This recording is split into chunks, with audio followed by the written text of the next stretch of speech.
皆さんこんばんは。ワイワイニュース山崎です。今日は2019年の10月の4日金曜日ですね。時間が予定よりも40分ぐらい遅れましたね。日本時間の夜の9時48分ということで、50分ぐらい遅れましたね。申し訳ありません。今日のメインテーマですけど、このコメント欄にアップしましたように、我々は安倍晋三首相による憲法改正イコール憲法破壊を大義名分にした衆議院解散総選挙を絶対に阻止しなければならないというのが今日のメインテーマですね。今日のワイワイニュースライブは通算で、2862回ということで、いつものように一元放送で、ツイキャステレビをメディアにした放送です。現時点で、音声も映像も問題なく配信されているということですね。ということで今日金曜日の放送を始めたいということで、最初は最新のお知らせということで、昨日の放送のメインテーマですね。我々は経済は国民経済一つしかないと思い込まされているが、実は国民経済を破壊するもう一つの巨大な経済が隠されてんだと。ナンバー1がメインテーマでした。で、そのテーマをこのように、YouTube 向けの表紙をですね、作っていただきました。実は巨大な経済が隠されているということですね。で、この表紙があるおかげでですね、YouTube の視聴回数が飛躍的に、伸びてるんですよね。で、特に、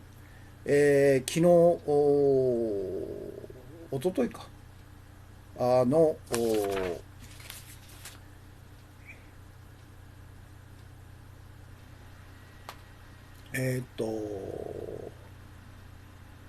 昨日おとといかの放送がですね、ちょっとお待ちください。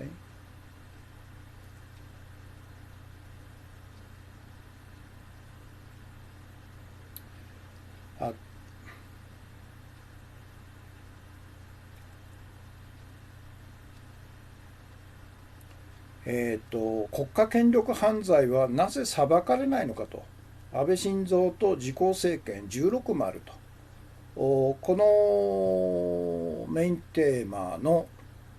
視聴者数がですね、ツイキャスで、現時点で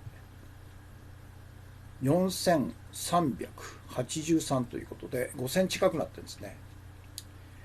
ということで、この表紙があるないで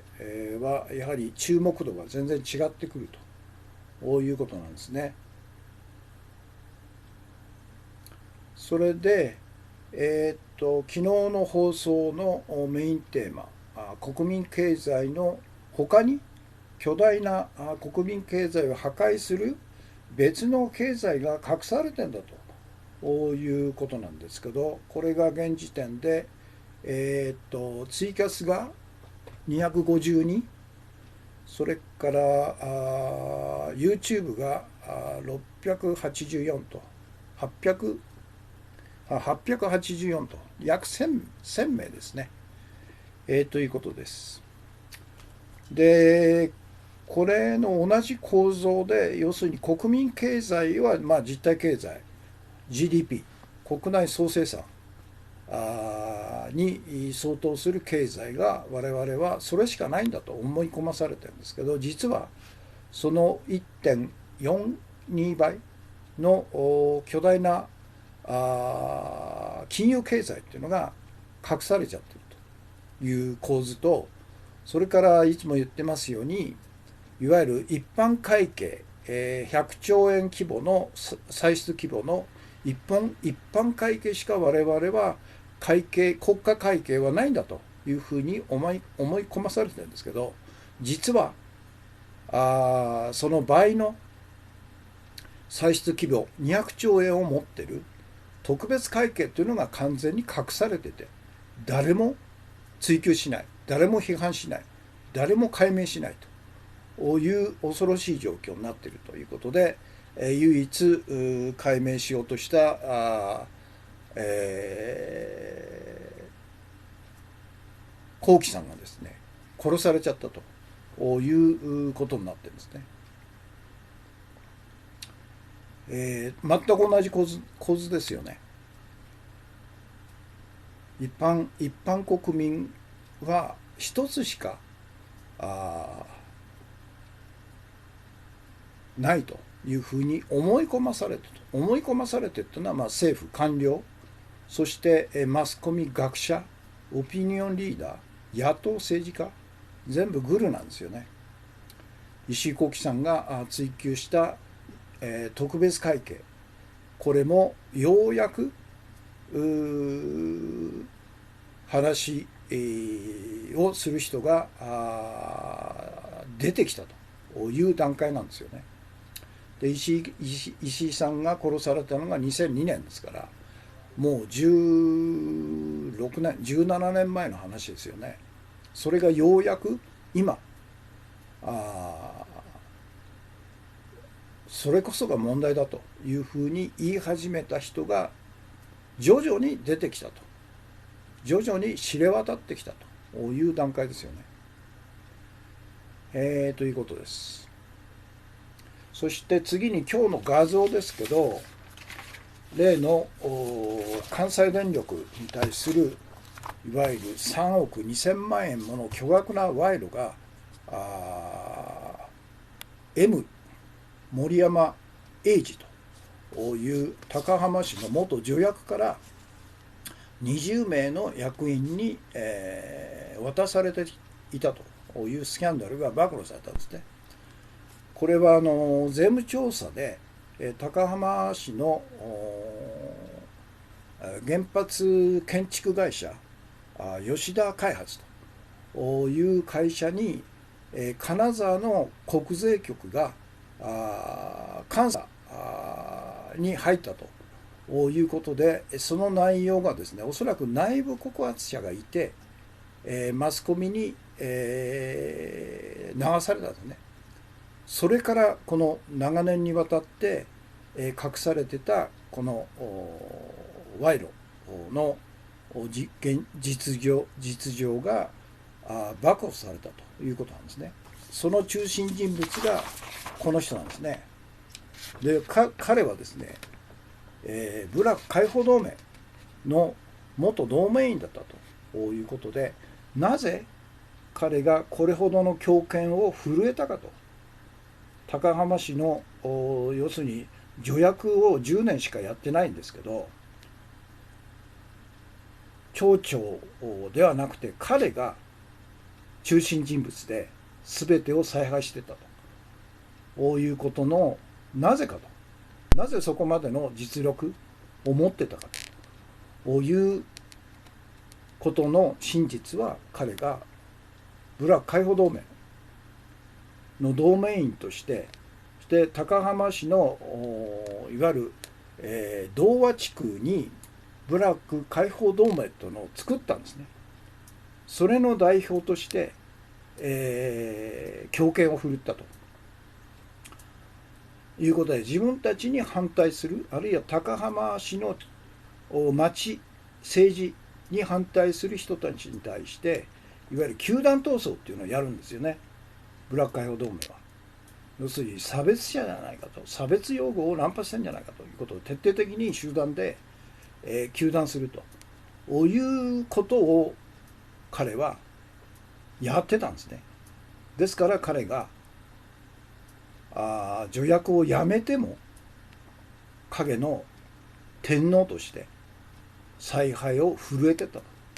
いうことなんですね。で、今日の注目記事として、童話と原発を食った元部落解放同盟員森山英二というこれブログの記事ですね。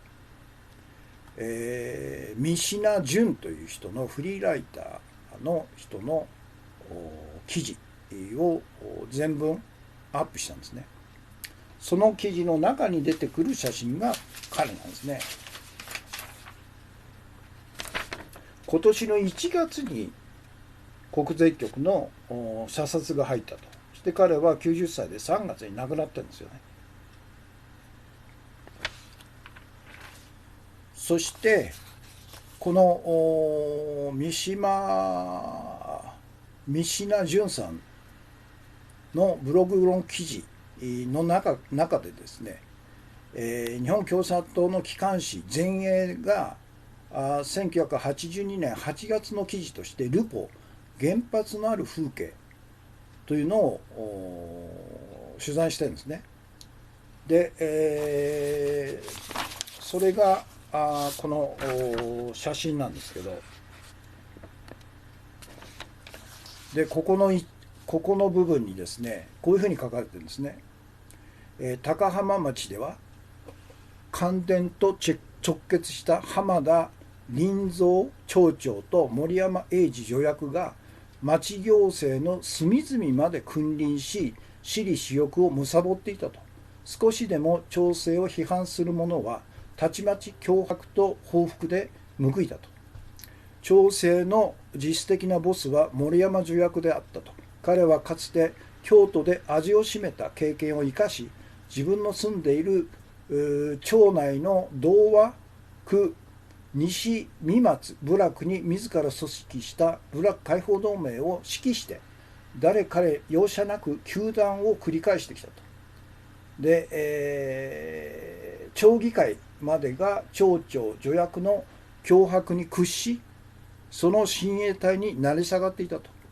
住民は頼るべき拠り所もないまま戦々恐々として自由に物も言えない空気が町を支配していたと。町長助役は悪事のやり放題であったと。こういうのが1982年8月号の日本共産党機関紙雑誌ですね、前衛に記事として、掲載されてたってことなんですね。だから今もこの高浜市っていうのは誰もその中から声を上げないということで、みんなが住民が戦々恐々として自由に物も言えない空気が今でも町を支配していると、こういうことなんですね。だからこの記事を書かれた1982年ですから、今から27年前とほとんど変わってないというとんでもない事態が進行しているということが初めてこの記事で分かったんですね。そして、3枚目の画像ですけど、これは東京新聞の記事ですねに載ってたんですけど、今日のトピックスで取り上げますけど、吉田開発工業っていうのがこの森山英二が最大株主取締役最大株主で君臨してた、今でもある、ここに入ったんですね、査察が国税庁の。でこの会社がですね、関西電力からさまざまな原発関連の工事を受注したという時の受注をめぐる元助役への情報提供の図なんですね。で、関西電力電子力事業本部っていうのがあって、そしてこの電子力事業本部が直接この吉田開発に、工事を発注するという場合と、それから関西電力原子力本部直接じゃなくて元請け会社を通じて発注する場合と。でもほとんど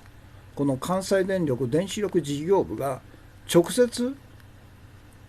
22件ですね。そっか。直接発注が22件、それから元請け会社を通じて発注するのが91件ということなんですけど、どちらにしても情報提供が事前にあったんですね。でそれは森山英二に対して情報提供して、そして、吉田開発が受注するという構図がもう出来上がってたと。ですからこの3億2000万円の賄賂がなぜ、関西電力の会長社長以下20名に渡ったかっていうのはそういうことなのね。関西電力から巨額な、工事発注を受けたから、そのお礼としてお金、金塊、金貨、それからなんか高級背広の押し立て券とかさまざまな形で賄賂が行われてたと、こういうことなのね。だからこれは単に高浜だけじゃなくて日本全国、昨日も言いましたけど、この狭い日本に54基もの原発を林立させたいわゆる地元っていうのがおそらく20カ所ぐらいあると思うんですね、自治体が。それと各地域の電力会社、東電とか関電とか中国電力とか四国電力とか北海道電力とか東北電力とか沖縄電力っていうのは原発ないですから九州電力とか、それが各自治体に対してこのような金品を賄賂として還流してたということは隠されているということでしょうね。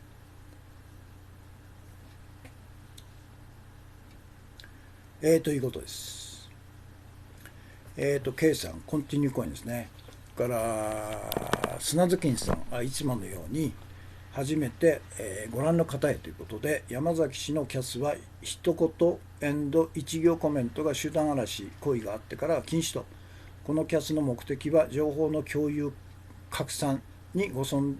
同ならツイッター連携で拡散共有お願いしますという、いつもありがとうございます。それから砂月金さん、我々は今日のメインテーマですね、安倍首相による憲法改正、を大義名分にした衆議院解散総選挙を絶対阻止しなければならないという今日のメインテーマですね。から砂月金さん、安倍政権許すなと、改憲許すなと、嘘つき内閣退陣 10.4 臨時国会開会日行動に450名ということですね。やはり韓国の100万人とかですね、規模が全然違いますよね、しかしね。から砂月金さん、社説、米国の新型中距離弾沖縄配備許してはならないということで、これは琉球新報か。それから砂月金さん、愛知トリンエンナーレ東大の教員有志文化庁に抗議と、補助金の不正不交付決定取り消しをという声明全文ですね。表現のこれからということ。それから稲田朋美に流れた原発マネーは関電裏金、元助役の関連会社だけじゃないと。電力会社や電磁連、日本原電もパーティー券購入ということで、これはリテラですよね。私も今日の重要記事の中で取り上げますけどね。から K さん、今日のメインテーマですね、リツイートしてくれましたね。ということで、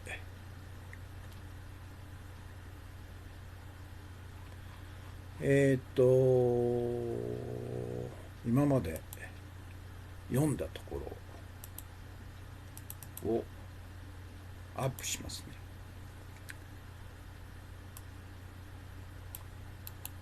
昨日の巨大な金融経済が隠されているということなんですね。だから金融経済の本当の規模っていうのはおそらく何千人いる経済専門学者、金融専門学者が一切出してないんですよね。不思議ですよね。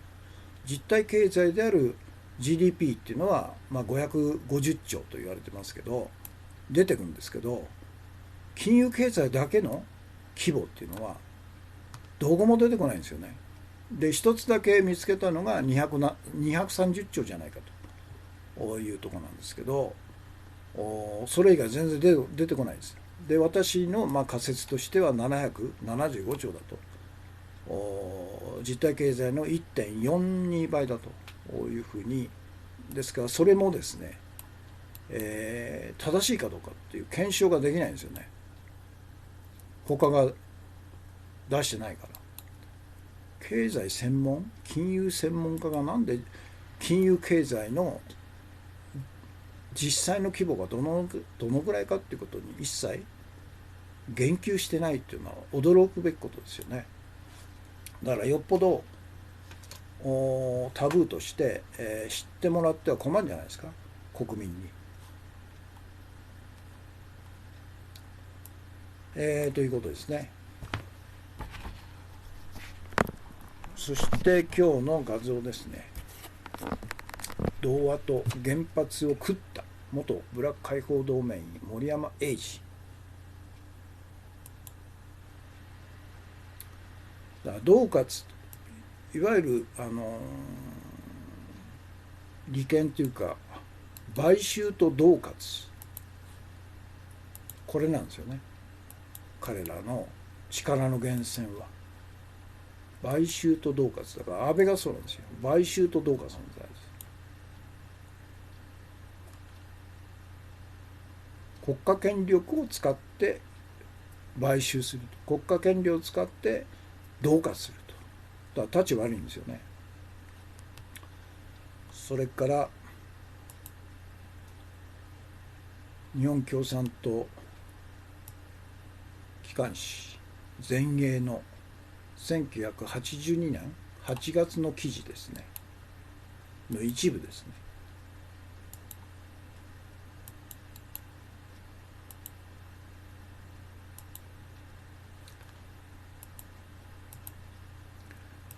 高浜町ではこの町長、当時の町長も完全に向こう側なんですね。浜田林蔵町長、森山助役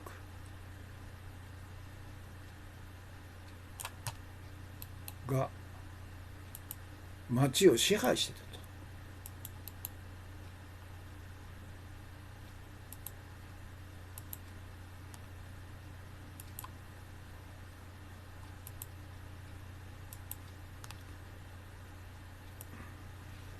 でボスは森山助役だったと。彼はかつて京都で味を占めた経験を生かして自分の住んでいる町内の地区に部落解放同盟を作ってその代表として、指揮してたということなんでね。町内って町なんだ。町。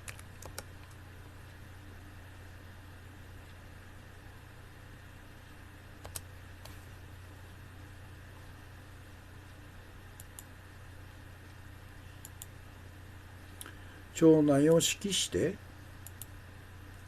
誰彼容赦なく糾弾を繰り返したと。で町議会まで町長助役の脅迫に屈し、その親衛隊に成り下がってたと。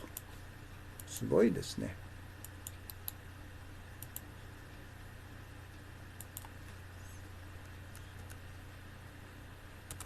町恐怖政治を敷いてたって言うんですね。で住民は頼るべきところもなくよりどころもなく戦々恐々として自由に物も言えない、雰囲気空気が町を支配してたと。町長助役は悪事のやり放題だと。安倍とそっくりじゃないですか。安倍は国レベルで国家権力を使ってやり放題と。よっぽど悪質ですよね。それから吉田開発を受注工事をめぐる情報提供の流れですね。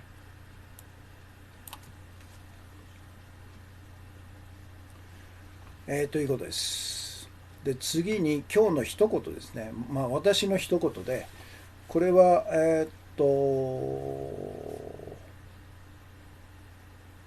火曜日ですよね。安倍晋三と自公政権がこの7年間に犯した重大な国家権力犯罪はなぜ裁かれないのかと。この中で私が2つのことを言ったんですね。もしも日本にアメリカや韓国にある特別検察官制度があって私が特別検察官であったならば、私や安倍晋三と自公政権がこの7年間に犯した以下の16の国家権力犯罪容疑で彼らを起訴し、重い重罰を課して起訴し、16の国家権力犯罪容疑で逮捕したね。逮捕し、重い厳罰を求刑して起訴し、裁判にかけ全員を刑務所に送ってその責任を取らせるだろうと。これは私の言葉なんですね。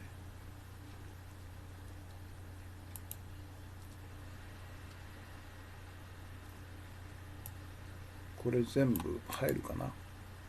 入んないか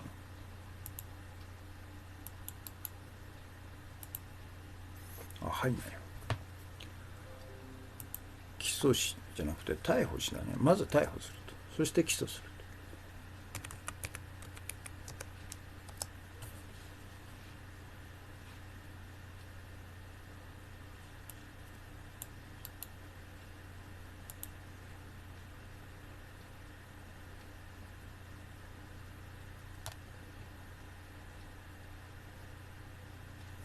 逮捕し、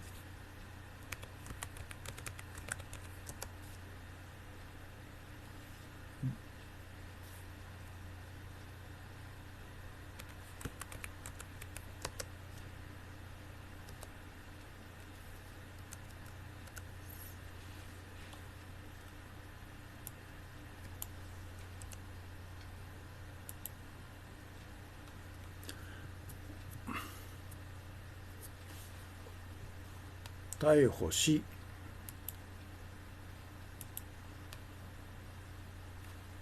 重い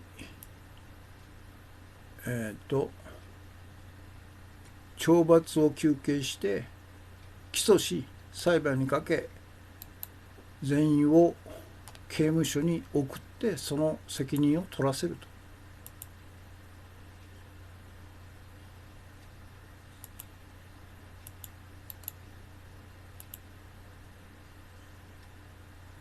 あれ、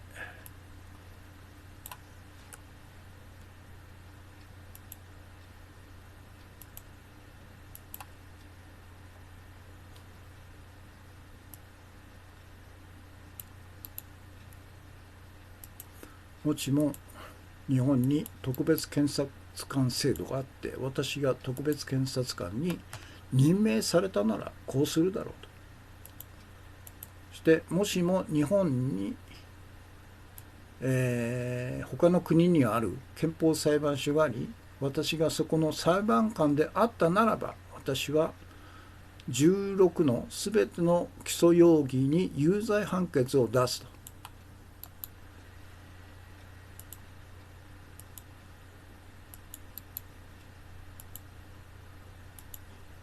そして少なくとも安倍晋三と麻生太郎とそれから菅官房長官と日銀黒田総裁には極刑を課すだろうと判決。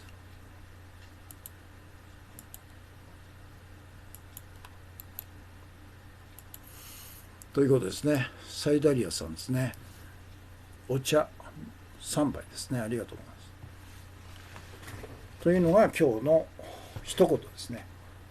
で、今日の注目情報、これがさっき、画像で紹介した、次元社という、出版社のブログにアップされてた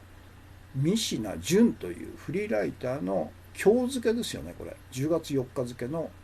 ブログ記事なんですね。童話と原発を食った元部落解放同盟員森山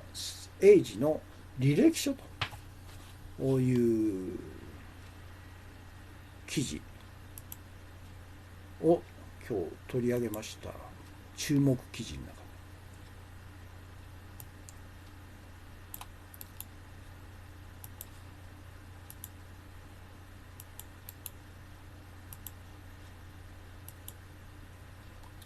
これ本が出てるんですね。この次元社から同じ題名のその紹介記事なんですね。これということです。童話と原発を食ったと、これですよ。だから今まで森山英二に関して、部落解放同盟、を作って集団闘争をして、いわゆる恫喝とそれから恐怖政治を強行してきたと言った内容の記事はどこも書いてないんですね。大手マスコミ、やはり童話問題、部落解放同盟を批判するっていうのはタブーなんですね。だから初めて、だから不思議だったんですよね。森山英二という人がなぜ、天皇と呼ばれるほど実力を持ってたかと。たかだか助役をですね10年しかやってない人が、なんで助役を辞めた後も関電の窓口として、独裁的な采配を震えたかというのは不思議なんですね。よっぽどその才能があったのかと。個人的な才能の問題ではなくて、実は部落解放同盟の集団闘争によって、いわゆる、恐喝、恫喝、そして、金品を配るという飴と鞭で恐怖政治をつい最近まで行ってたと、こういうことが初めて分かったんですね。だから同じようなことが日本の原発立地の市町村では繰り返されてるんだろうと、現在でもと思いますよね。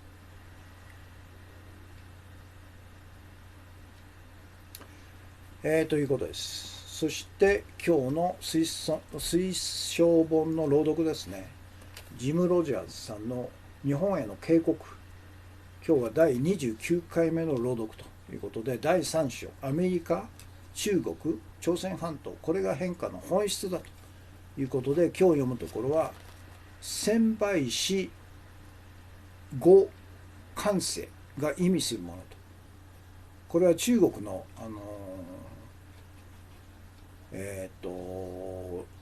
首相が言ったことなんですね。専っていうのは先で、称しっていうのは称賛し試すと。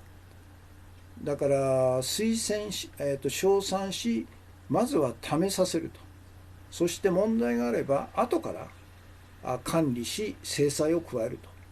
という、スローガンですよね。中国政府のスローガンが意味するものというところですね。ここを読みますね。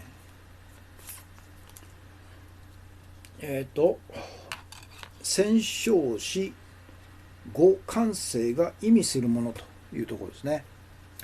中国には有利な点がたくさんあると。誰の目にも明らかな利点は膨大な人口と資本だと。人口規模は国の力に直結すると。すでに記したように、中国は今やアメリカの10倍近いエンジニアを毎年、輩出するようになっており、これは驚くほど膨大な数だと。21世紀に中国が台頭するのを止められる国はどこにもないと感じさせると。ファーウェイに対してトランプが危機感を抱くのも当然だと。中国が優秀な人材を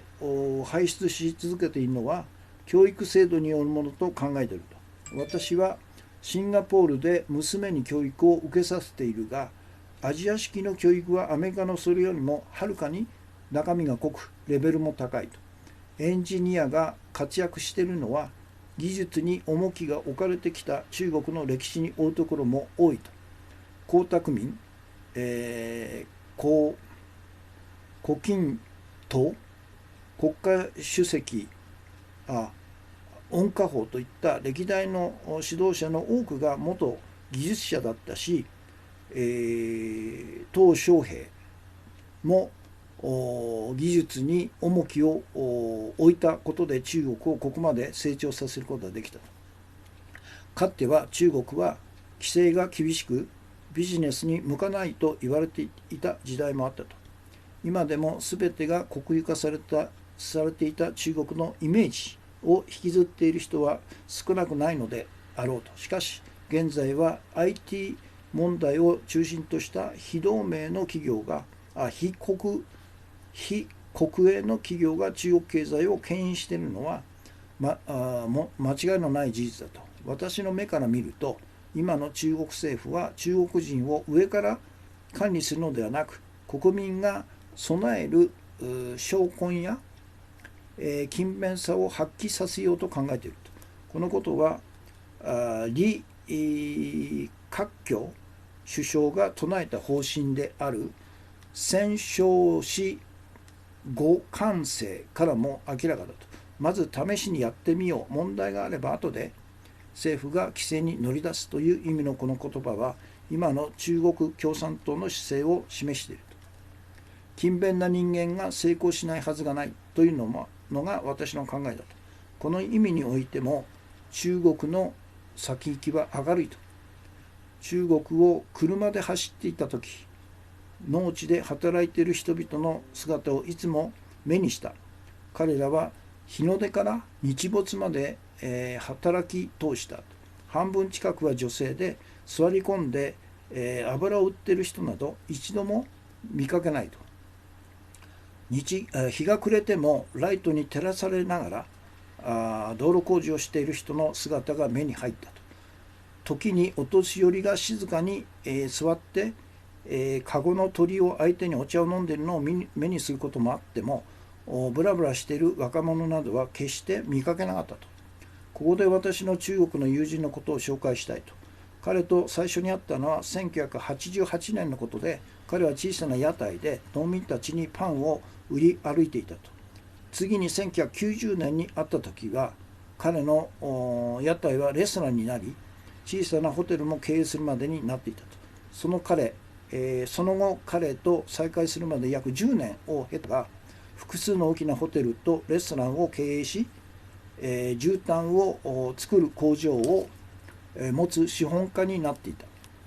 私は彼の姿に中国の精神と希望を見たような気がすると。中国の人々は勤勉に働き、第2章で触れたように収入の約 30% を貯蓄や投資に回していると。そんな国が成長しないわけがないではないかと。中国は一人っ子政策という愚かな政策による問題を今後しばらく抱え続けることになるが、長期的に考えると中国の勢力は世界中に伸びていくと私は見ていると。ただ中国で急速に広がる経済格差には問題を感じると。急に金持ちになった中国の成金たちの振る舞いときたら、1950年代のアメリカ人が醜いアメリカ人と呼ばれていた頃と同じように、大金を持って海外に行き、あなたたちよりも優れているという態度をとっていると。これはかつてのイギリス人にも起きたことであり、誰にでも起こることだが、日本人は違った。賢いことにまだ経済の発達してない中国を訪れても大金を見せびらかせず黙っていたのだ。もしあの時日本人が中国人の成金のように態度をとっていれば、中国人を怒らせていただろうと。これは日本人の富の扱い方において一番関心なことだというところが今日の、朗読箇所ですね。なかなか中国に関する示唆に富むあれですね、指摘ですね。それで来週の月曜日は次の覇権国は近隣国を支配するというところですね。次がキム・ジョンウンのスキーリゾート建設が意味するもの、北朝鮮に移るんですね。活気にあふれた北朝鮮と。から韓国は北朝鮮のおかげで復活すると。南北統一によるビジネスチャンスと。から中国に続くブリックス期待株はロシアというところですね。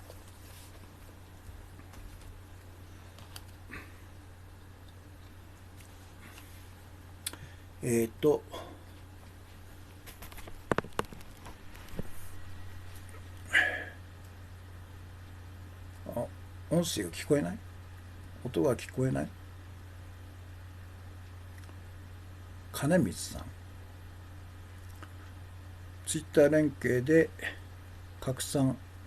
お願いします。砂ずきんさん、了解しましたと。聞こえました。失礼しました。ツイッター連携しますということですね。ありがとうございます。聞こえますですね。はい。ということで、今日読んだところをアップしますね。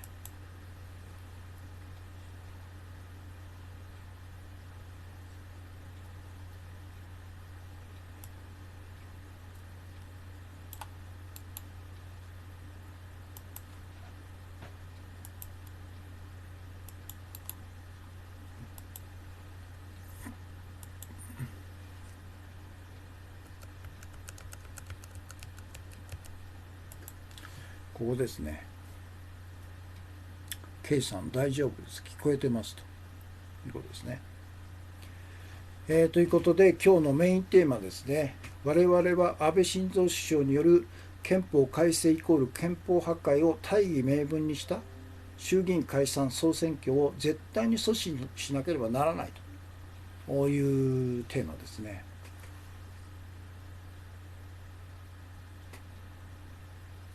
小虎君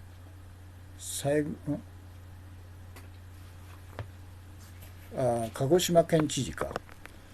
これはなんて読むんでしたっけね。彼アナウンサーでしたよね。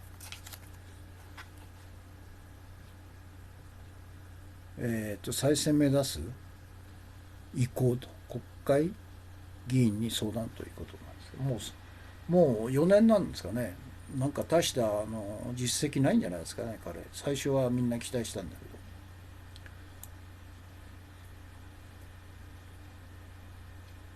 三田口っていうのかな。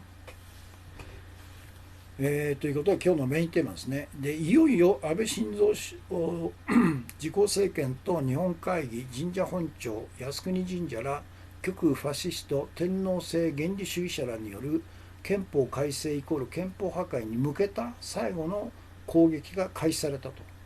最後の攻撃とは安倍晋三首相による憲法改正を大義名分にした衆議院解散総選挙の強行であると。でこのことをいち早く報道したのが本日付10月4日付の日刊現代の記事であるということで、この記事をアップしたんですね。それでタイトルが11月解散急浮上、安倍首相が二階官房長官に資金調達を指示かと。日刊現代でこの記事、しかしながら安倍晋三政権を日頃痛烈に批判している日刊現代のこの記事は、なぜか安倍首相の衆議院解散総選挙の動き自体を批判せずに容認して、最後に舐められきっている野党は高顔な安倍首相をギャフンと言わせるためにも準備を急いだ方がいいと書いていると。これまでも日韓現代は首相が殿下の宝刀を抜いて自分たちに有利な時期を狙って衆議院を解散して総選挙を強行すること自体は一切批判しないで容認してきたんですね。怪しいんですよね、日韓現代。一言も批判しないですね。衆議院の解散自体はおかしいと。自分たちの有利な時期を狙って野党に金がないと、野党が分裂しているという時期を狙って、急にですね、安倍首相が記者会見して大義名分をでち上げて、何月何日に解散して何月何日に総選挙を行いますということに対して、日韓現代日頃痛烈な安倍晋三批判、自公政権批判をしている割にはですね、殿下の宝刀を抜くことに対して一切批判しないで、野党早いとこ準備した方がいいよというようなことしか言わないんだよね。三田園ですね。はい。そうですよね。仙台原発反対で、当選したのに、容認に、当選した途端に容認に、公約違反ですよね、これね。ということで、これまで日韓現代の記事読んでても、非常に違和感があったんですよね。で、これは日韓現代だけではなくて、他のマスコミ、野党国会議員、学者、オピニオンリーダー、市民運動家も歴代自民党政権の首相が衆議院の解散は首相の専権事項といって憲法違反の大嘘をついて衆議院を解散し総選挙を強行したことに対して誰も批判しないんですよね。抵抗もしないと、重々と従ってたということなんね。で、何度でも言うと、日本の首相には衆議院を解散して総選挙を強行する権限は一切ないんだよということを再度私は強く主張したいということで、絶対ですね、安倍が狙っている憲法改正を大義名分にした衆議院解散総選挙は絶対阻止しなくちゃいけないということなのね。で、彼はもう7年の間2度も衆議院解散して総選挙を行ってるんですね。2014年から2017年。それでかっこつき勝ってるんですよ。で、私はこのこと日本の首相には衆議院の解散権も総選挙を強行する権限も何もないんだよということで、今年の8月9日に配信したブログ記事、日本国民はなぜ衆議院の解散権は首相の専権事項であるという歴代自民党内閣の憲法違反の大嘘を信じ、首相による衆議院解散総選挙を是認して総選挙で常に自民党を勝たせてきたのかというブログ記事、この中に私の主張の全てが入ってるんですね。で、その根拠の一つとして、理由の一つとして、これは憲法第41条の規定ですよね。国会は国権の最高機関であって国の唯一の立法機関であるという全般の部分ですね。国会は国権の最高機関であると。で、この41条の規定、の全般部分は非常に重大な意味を持っているが、ほとんどの国民はそのことを知らないと。その重大な意味とは何かというと、日本の三権分立、国会、内閣、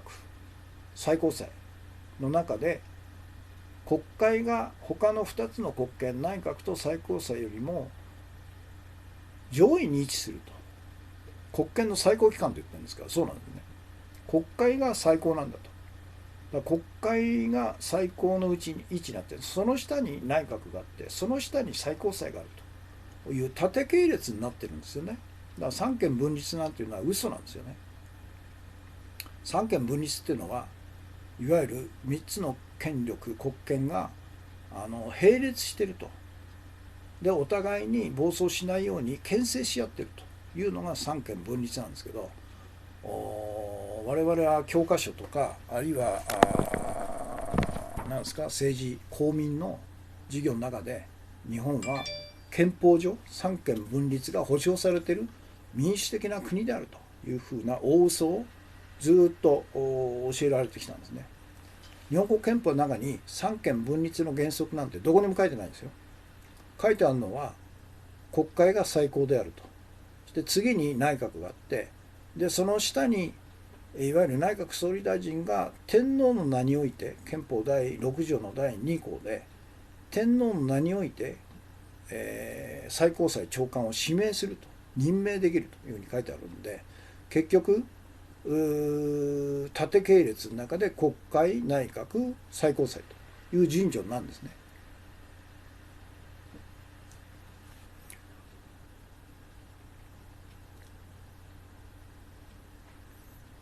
だからこのことを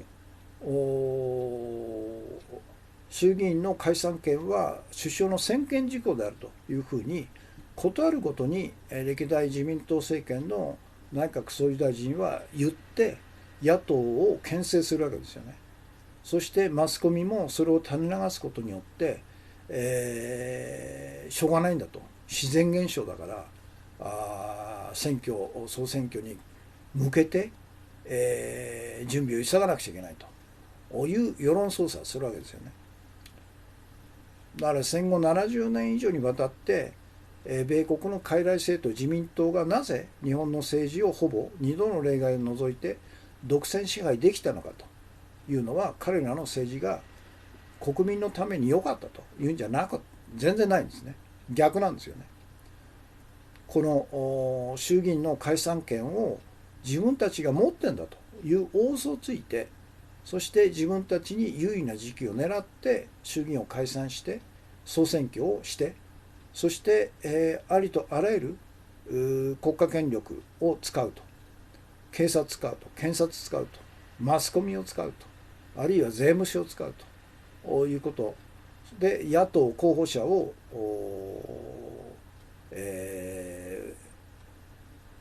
弾圧するわけですよね。そして、連立20年以上の連立関係にある傀儡、公明党創価学会、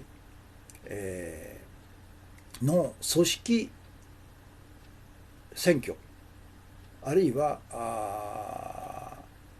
業界団体ですね、利益業界団体の企業組合、あるいは企業社員なんかを組織選挙として動員して自民党に票をもたらすと、あるいは買収すると、あるいは不正選挙をすると、ありとあらゆる、権力組織選挙、不正選挙を駆使してやれば勝つのは当たり前だということで、70年以上にわたって日本の政治を独占支配してきたのが傀儡政党自民党だという、その謎はここにあるわけですよね。だから自民党が総選挙で常に勝つのは当たり前だということなのね。で、2つ目の理由は、これが重要なんですけど、憲法第7条の天皇の国事行為の規定が、この日本国憲法を起案し制定した当時の GHQ マッカーサー総司令官の謀略的な文言の差し替えによって、あたかも内閣総理大臣に衆議院の解散権があるというふうに、書き換えられてたということなんですね。それは何かというと、憲法第7条っていうのは天皇の国事行為なんですね。で、天皇は内閣の助言と承認により国民のために左の国事に関する行為を行うということで、全部で10個書いてあるのね。で、1が憲法改正、法律、政令及び条約を公布すると。で、問題は2と3なんです。2が国会を召集する。3が衆議院を解散すると。で、4が国会議員の総選挙の施行を公示するということで、ここが非常に巧妙なんですけど、1は公布するって言いますね。でも2と3は国会を召集する、3が衆議院を解散するっていう国事行為じゃなくて国政行為そのものの文言になっちゃったんですね。で4以下また国事行為なんですよ。公示するとか、あるいは信任状を認証するとか、認証する、授与する、文書を認証する、行使を切除する儀式を行うと。だから10個の国事行為の中で2と3以外は全部国事行為なんですけど、2と3が巧妙にですね文言を差し替えて、国会を召集するという国政行為、3が衆議院を解散するという国政行為の文言に差し替えられてて、それに対して誰もその差し替えを問題にしないと。最高裁が真っ先に見つけて、これは文言が違うということで、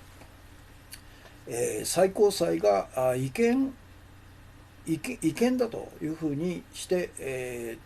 是正処置を国会に命じれば済むわけですよね。別に憲法改正の手続きがいらないんですよ。文言が違うんだから。本来だったら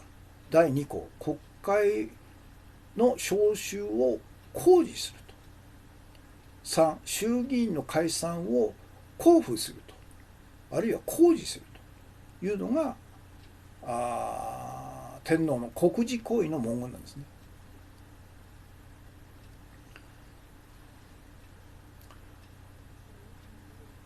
ということで、この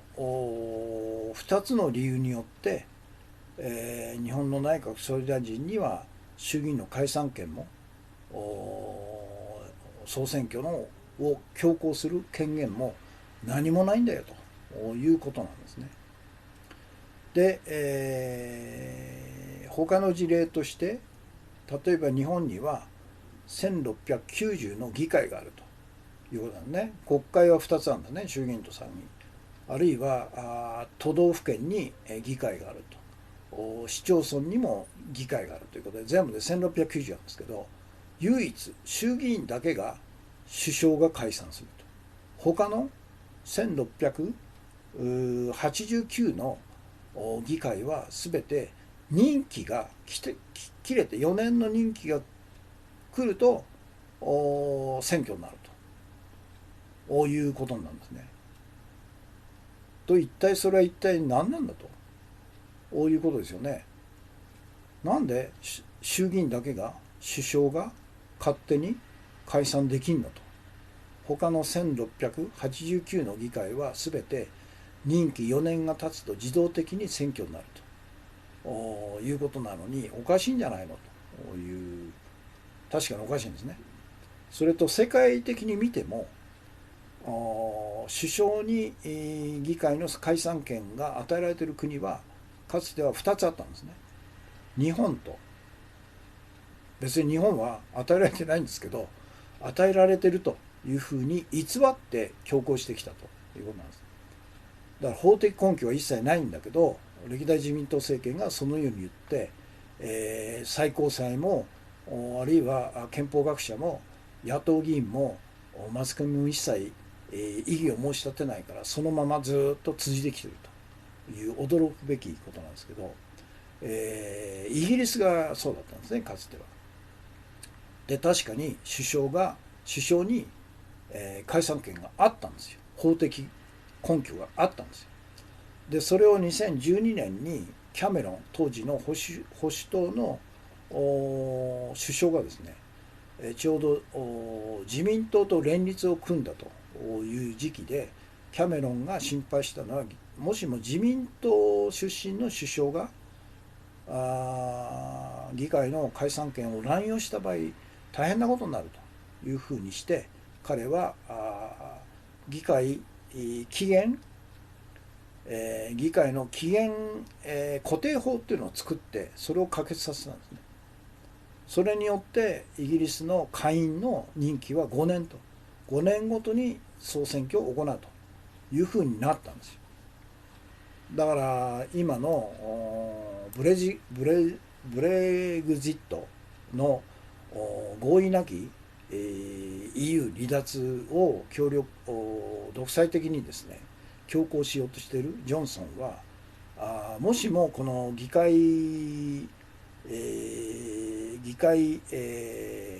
任期固定法がなければ解散してたでしょうね。でもう一つイギリスが問題があるのは、首相に依然として議会の招集権が与えられているということで、ジョンソンはそれを利用して、今回、2ヶ月もですね国会を開かないと勝手にですね、そして、ブレグジットに反対する勢力、国会内の勢力を抑え込むというふうにしたんですけど、イギリスの最高裁は日本の最高裁よりもずっとマシでですね、それは憲法違反であるという判定を下して議会が再開されたということなのね。だからイギリスは本当まともなんですよね、日本と比べたら。日本は法的根拠もない、憲法上もそのいかさまによって、差し替えられているということを誰も批判しない、誰も訂正しないという中で、既成事実として、自民党政権の内閣総理大臣が自分たちの有利な時を選んで勝手に衆議院を解散して総選挙を強行してかっこつき勝利してきたということが繰り返されてきたということを、今回は是が非でもありとあらゆる手段を持ってでも我々は阻止しなくちゃいけないというのが今日のメインテーマですね。ということです。砂月さん、ツイッター連携で拡散共有お願いしますという難関ということですね。難関3193、コンティニューコイン、猫太郎さん、こんばんは。次元者とは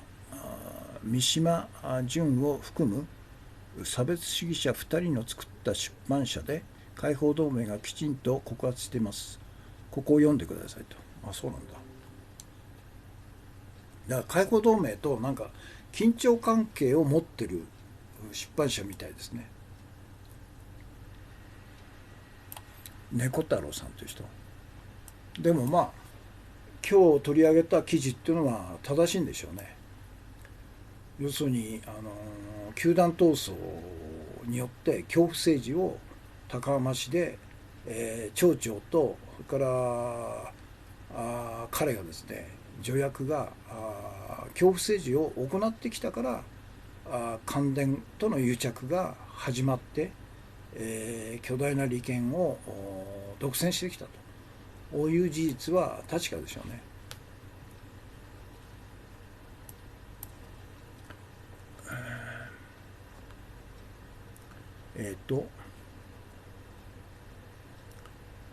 ゲッペルス曰く、嘘も100回言えば本当になると。社民党、共産党、令和以外の野党代表は自民党出身だから嘘が浸透してしまうということですね。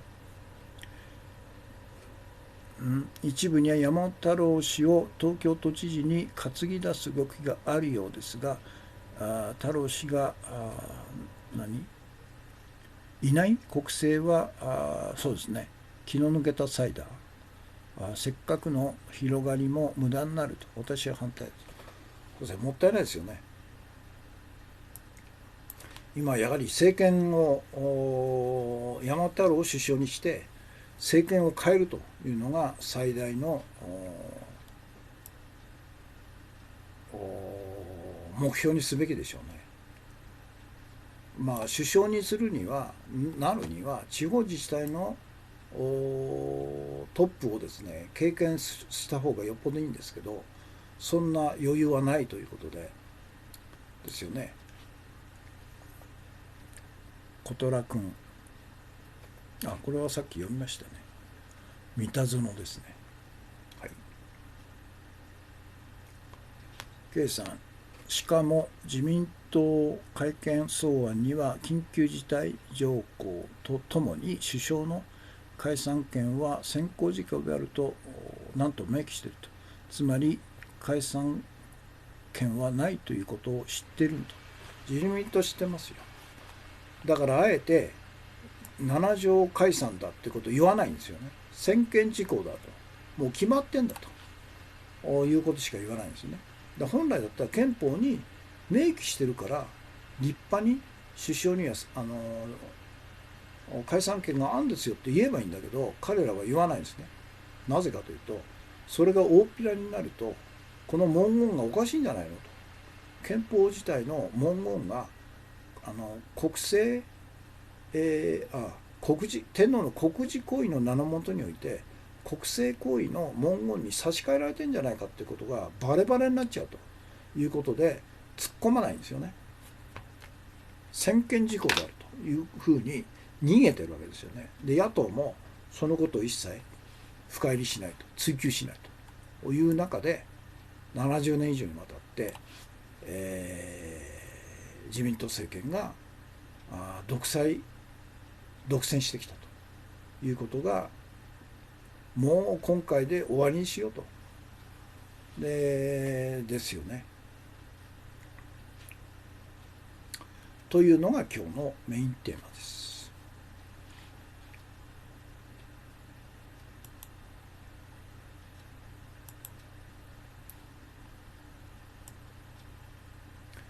ポイントだけでもアップしておきます。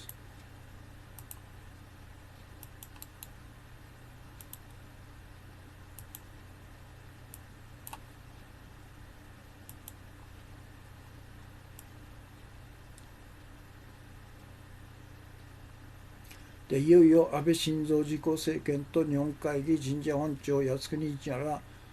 極ファシスト天皇制原理主義者らによる憲法改正、憲法破壊に向けた最後の攻撃が開始されたんだということですね。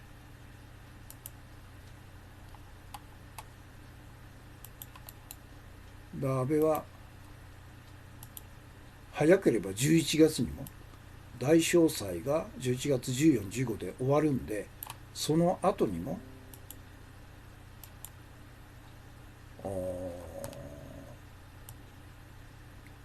総選挙を強行したいということがあるんですよね、彼。そのために資金を準備しとけというふうに二階に指示したというのが日刊現代の記事ですよね。でそのことを当然政治部の記者たちはみんな知ってるんですけど記事にしないと。記者クラブに入ってない日刊現代だけが記事にするということでしょう。だからみんな大手マスコミ記者クラブの記者っていうのはもう共犯なんですよね。共犯じゃなくて主犯ですよね。知らないのは国民だけと。でそのことにいち早く、記事にしたのがこの日刊現代の今日付けの記事だということですね。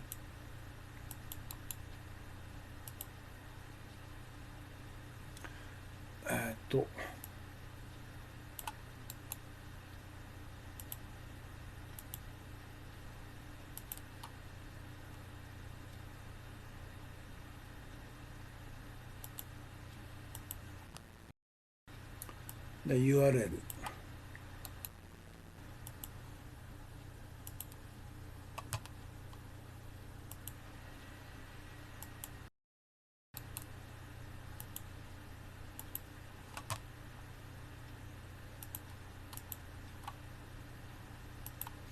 でこの記事の最後にですね、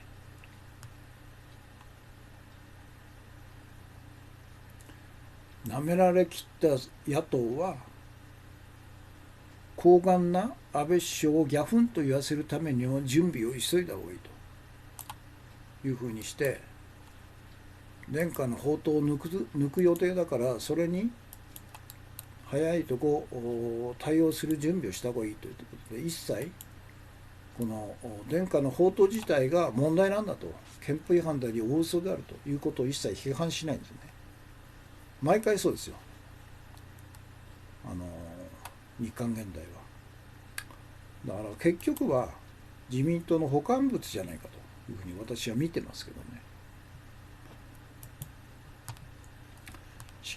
しかしながら安倍晋三首相を日頃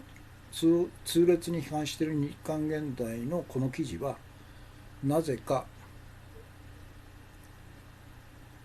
安倍首相の衆議院解散総選挙の動き自体を批判せずに報道して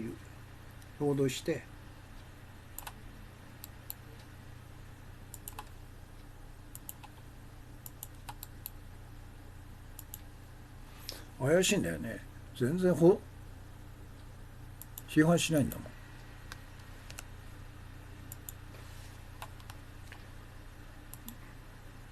で最後にさっき言った舐められてる野党はギャフンと言わせるために早いとこ準備した方がいいよと言って、安倍が殿下の法刀を抜くから早いとこ準備した方がいいよというふうに誘ってるわけですよね。だから安倍の意向に沿ってるんですよね。これまでも日韓現代は首相が殿下の法刀を抜いて自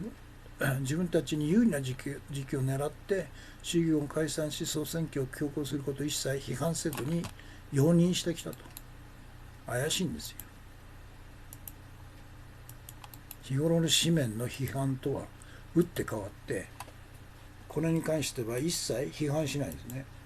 でこれは日韓現代の問題だけではなくて、他のマスコミも野党政治家もから学者もオピニオンリーダーも、それから市民運動家も、歴代自民党政権の首相が衆議院の解散は首相の専権事項であるということを一切批判しないで是認し、そして、衆議院解散総選挙を強行しても批判しないで重々と従ってきたと。それは何なんだと。負けるのは当たり前じゃないですか。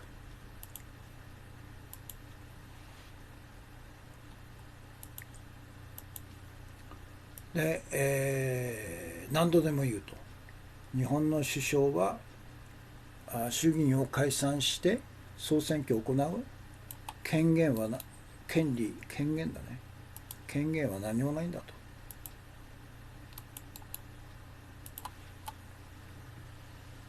権利じゃない、権限だ。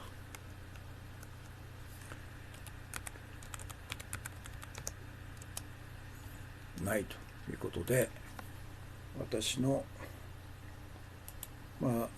この間のずっと全てが入ったブログの記事、これを再掲するということですね。日本国民はなぜ衆議院の解散は首相の専権事項という憲法違反の大嘘を信じて、歴代自民党首相による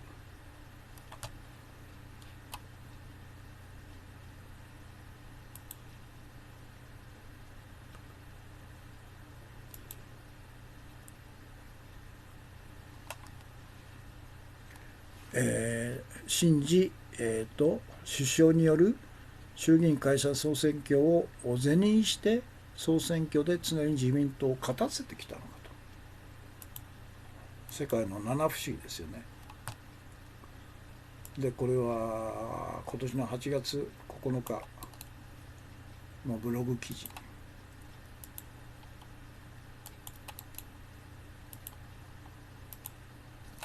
これですね。キララカットさん、コンティニコイン2枚ですね。それで、一つは日本国憲法の第41条の規定ですね。国会は国権の最高機関であると。41条のことを言う人はほとんどいないんだよね。なぜか。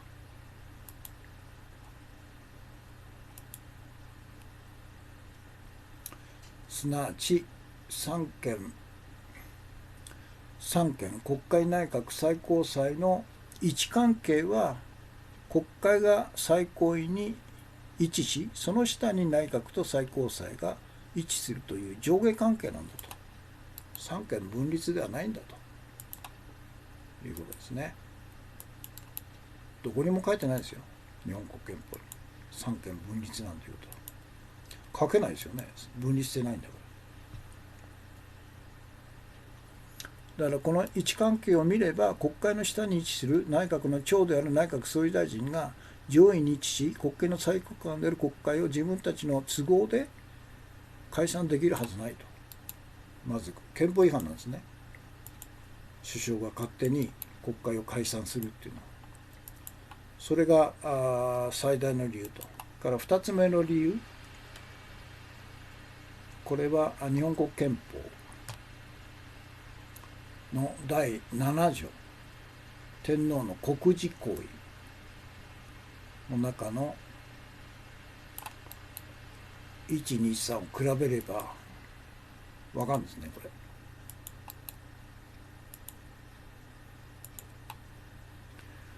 で7条の天皇の国事行為、天皇は内閣の助言と承認により国民のために左の国事に関する行為を行うと。1、憲法改正、法律、政令及び条約を公布することですね。だから公布するんだから、その決めるのは国会であり、その国会が決めた改正とか憲法改正とか法律とか政令及び、条例を公布すると。これは国事行為ですよね。でも2番目、国会を招集すること、これは国威行為じゃないね、国政行為でしょと。国会の招集なんていうのは大日本帝国憲法下では天皇が独占してたわけですよね。から3番目、衆議院を解散すると。これもおかしいでしょ。これも大日本帝国憲法下では天皇が持ってたんですね。だから本来の天皇の国事行為の文言だと、国会の召集を公布する、衆議院の解散を公布する、あるいは公示するという文言になるべきなんですけど、これが巧妙なんですね、マッカーサー。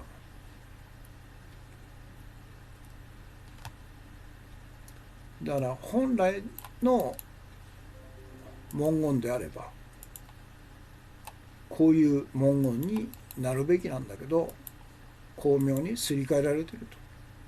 ということですよね。公示する、国会の召集を公示する、衆議院の解散を公示するということだね。で日本には全部で1690の議会があり、行政のトップが理由をつけて議会を解散して選挙を行っているのは衆議院だけと。他の1689の議会は任期満了で解散になると、選挙を行うということだね。K さん、安倍晋三には祖父の岸信介元首相の憲法改正をただ言っているだけで、日本国憲法そのものの意味を全然、明治憲法の国民にどのような結果をもたらすかについて言うことであったら反省な何もないと。だからろくにあるでしょ、日本国憲法の一つ一つの条文なんか読んだことないんでしょ。憲法から改正しか頭にないですから。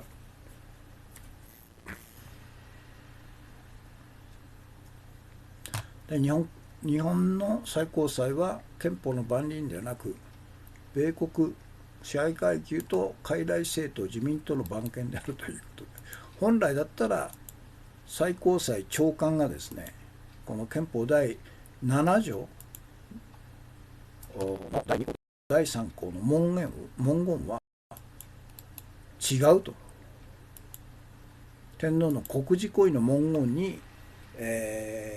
是正すべきだということをちゃんと最高裁長官が言えばいいんですよ。そして国会が正しい文言に、変えればいいんですよね。それをやんないということですね。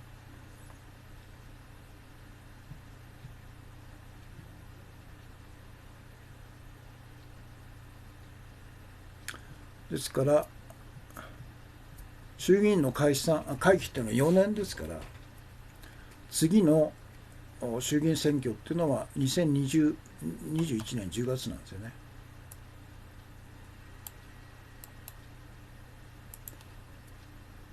だから次の会期、次の選挙がこのように事前に決定してあれば、野党にとっても選挙準備っていうのはできるわけですよね。で今までは突然、衆議院を解散して総選挙にするということで、ドタバタして、選挙資金も十分に賄えないというふうな状況の中で勝てるはずないということですよね。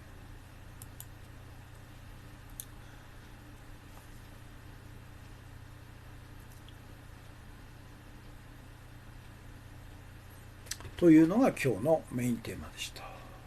非常に大事ですからね。何としてでも安倍の憲法改正を大義名分にした最後の賭けを潰す必要があるんですね。憲法改正という言葉を使ってほしくないんですと。安倍首相がやっていることは現行憲法の破壊ですよね。そうなの。だから憲法改正ということを憲法改正ではなくて破壊なんだという人もほとんどいないということで、憲法改正という名前がそのまま通っちゃったんですね。今日のトピックス、日本共産党、機関紙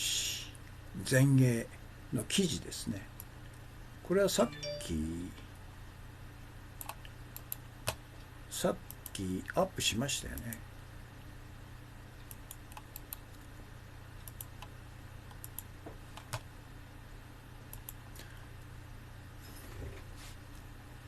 部落解放同盟も別組織ができてるんですよね。全国協議会とかなんか。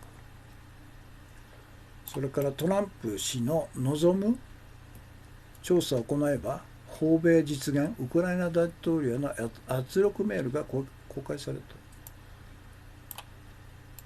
と。どんどんあれですね、秘密情報が暴露されてるんでね。見え見えなんですよね。ウクライナゲート。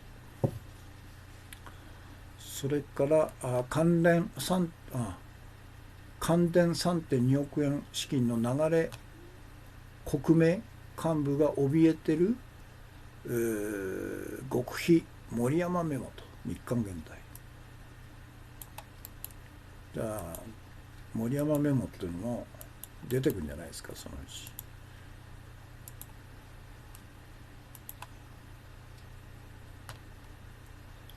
それから市民のあらゆる権利を剥奪する緊急法発動ということで、香港政府一国二制度最大の危機ということで、毎日新聞ですね。これ緊急法っていうのが、これイギリスの植民地時代に作られた法律で、全然改正もされない、そのままずっと生き続けてきて、今回初めて使ったんですね。だから緊急事態にあるというふうに判断すれば、もう国会なんか通さないでどんどん法律を勝手に、施行できるということで、マスク禁止法なんかも勝手に作ってるんですね。緊急事態条項と似てますよね。だからその場合は自然現象、災害等々があった場合は政府が全て、権力を行使できるようにするという今回の憲法改正の4条項の中の自衛隊の明記とともに彼らが最大に実現したいのがそれでしょう。これと似てますよね。から香港でも撃たれた高校生を起訴したんですね。そこまでやるかと。17歳の高校生を殺そうとして運よく心臓から3センチのところで助かった彼を起訴したという、徹底してますよね。完全にもう中国習近平路線でしょう。からイラン大規模デモ3日目死者30名と、すごいですね。イラクも外出禁止令も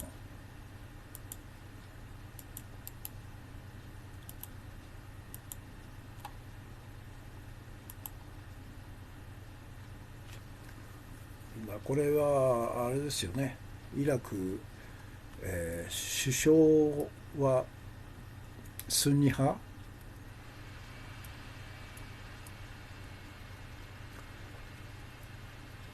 シーア派とスンニ派の対立があるんですよね。首相がシーア派か、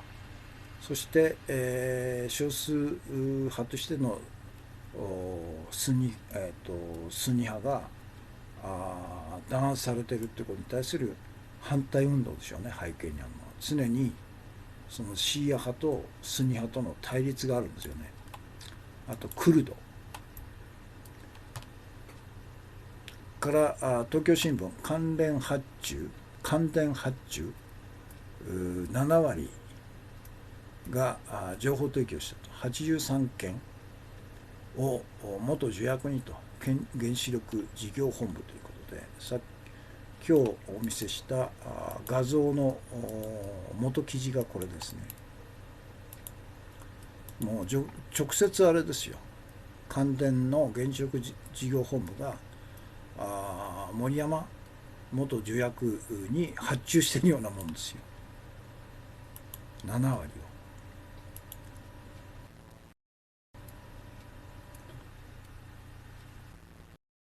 でそのお礼に3億2000万円を送ったということですね。そして今日の重要情報ですね。稲田朋美に流れた原発マネーは関電裏金元助役の関連会社だけじゃないと。電力各社や電磁連日本原電もパーティー券購入したというリテラですね。だから彼女は憲法改正改悪に向けて憲法破壊に向けて今全国を幹事長代行かな副幹事長かなの名前で自民党全国講演会巡りをしているということで、とんでもない人間ですねこれね。ということです。現在時間が1時間28分45秒ですね。同時期で、視聴されている方41名様、全体で140名様、コメントが67件ということですね。ということで今日金曜日の放送はこれで終わりです。たくさんのコメントとたくさんのコンティニューコインとたくさんのギフトですねいただきましてありがとうございました。ということで今日の放送でもやはり、関電から関電に、金品が流れたと、賄賂が流れたというこの贈賄事件の闇が深いですね。